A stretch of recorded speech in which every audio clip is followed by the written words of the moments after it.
Assalamualaikum warahmatullahi wabarakatuh. Di sini saya bersama rekan saya Raslina Sekarsari dan Tia Fitria akan mempresentasikan suatu jurnal yang berjudul Pengaruh Pemanasan dan Lama Penyimpanan Pasca Fermentasi terhadap Konsentrasi Laktoferin Susu Kambing dan Kefir.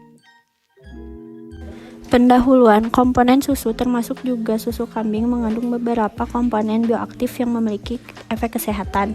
Sebagian besar komponen dalam susu telah diketahui fungsinya secara biologis bagi tubuh. Komponen yang telah diketahui fungsinya dan banyak berguna bagi kesehatan tubuh karena mengandung sistem imunitas, antipersitensi, antibakteri, dan anti kanker adalah laktoferin. Laktoferin merupakan salah satu komponen bioaktif susu yang berperan penting dalam menunjang kesehatan.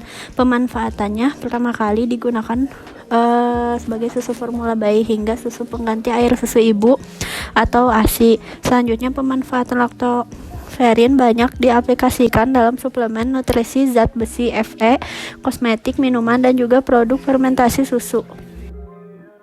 Kefir merupakan susu fermentasi menggunakan kefir grain yang terdiri dari bakteri dan khamir.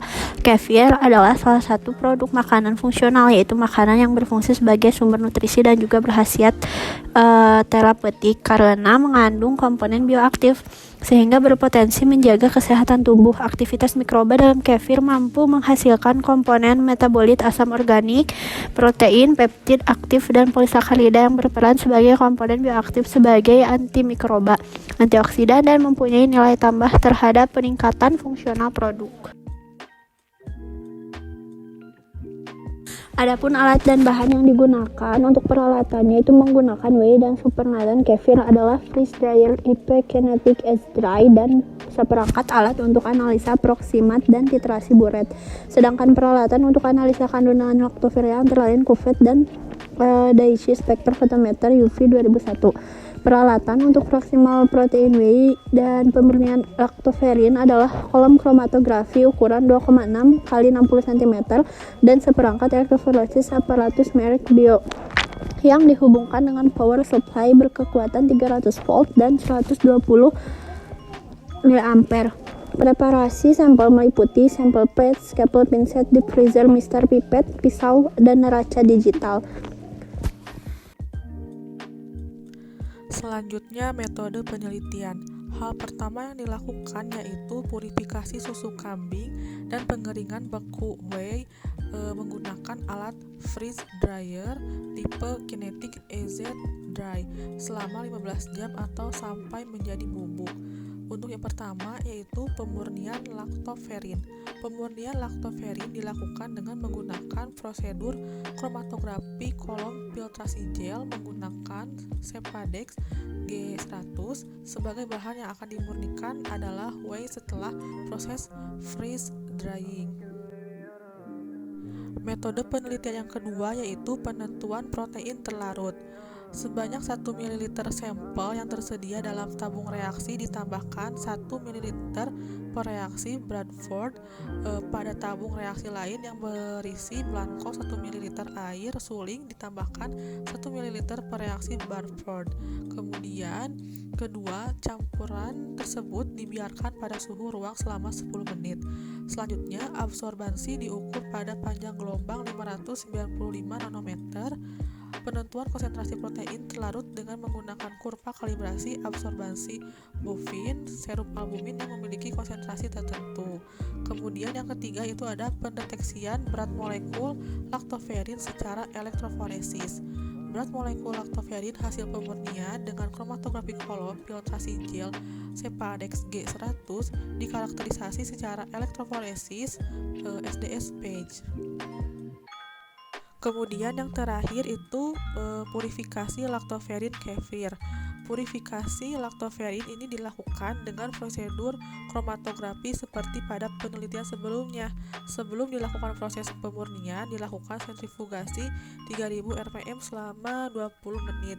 Kemudian supernatannya dikumpulkan dan dilanjutkan dengan penyaringan menggunakan kertas Wetman nomor 41. Konsentrasi protein terlarut hasil kromatografi ditentukan dengan metode Bradford. Kemudian deteksi berat molekul isolat lactoferrin hasil pemurnian dengan Sepadex G100 menggunakan metode elektroforesis SDS phage seperti prosedur pada penelitian sebelumnya. Nah, kemudian di sini ada hasil dan pembahasan. Yang pertama di sini ada deteksi berat molekul lactoferrin pada susu kambing segar. Di sini bisa kita lihat yang merupakan gambar hasil elektroforesis whey pada susu kambing sebelum dilakukan pemisahan dengan Sepadex G100. Di sini kita dapat lihat menunjukkan terdapat 6 pita protein dengan berat molekul masing-masing pita protein sebesar 84 kilodalton, 80 kilodalton, 64 kilodalton, 27 kilodalton, 18 kilodalton, dan 16 kilodalton. Nah, hasil elektroforesis ini menunjukkan komponen-komponen protein yang terdapat seperti alfa lakta albumin, kemudian beta laktoglobulin, serum albumin, dan laktoferrin. Ini bisa terdeteksi dengan metode elektroforesis SDS phage. Nah, untuk pita protein dengan berat molekul 84 kilodalton dan 80 kilodalton ini merupakan laktoferrin. Kemudian, hasil yang kedua ada pengaruh pasteurisasi terhadap konsentrasi laktoferrin susu kambing segar. Tabel hasilnya dapat dilihat pada slide tersebut. Nah, hasil analisis ragam menunjukkan bahwa perlakuan panas atau pasteurisasi berpengaruh sangat nyata terhadap konsentrasi laktoferrin pada susu kambing. Suhu pasteurisasi 65 derajat Celcius selama 30 menit atau bisa kita sebut sebagai T1 menghasilkan konsentrasi laktoferrin yang lebih tinggi, yaitu 1,579 mg per mililiter dibandingkan dengan suhu pasteurisasi 73 derajat Celcius selama 15 detik atau bisa kita sebut sebagai T2 dengan konsentrasi laktoferrin sebesar 0,954 mg per mililiter dan suhu pasteurisasi 83 derajat Celcius selama 2 detik atau bisa kita sebut sebagai T3 dengan konsentrasi laktoferrin 0,322 mg per mililiter. Kemudian yang ketiga ada pengaruh umur penyimpanan terhadap konsentrasi laktoferrin kefir. Hasil tabelnya dapat dilihat pada slide tersebut. Nah, hasil analisis ragam menunjukkan bahwa lama penyimpanan pasca fermentasi berpengaruh nyata terhadap konsentrasi laktoferrin. Lama penyimpanan kefir terhitung setelah proses inkubasi atau pemeraman selama 20 jam. Bertambahnya umur penyimpanan kefir menyebabkan penurunan konsentrasi laktoferrin yang bisa kita lihat pada tabel tersebut.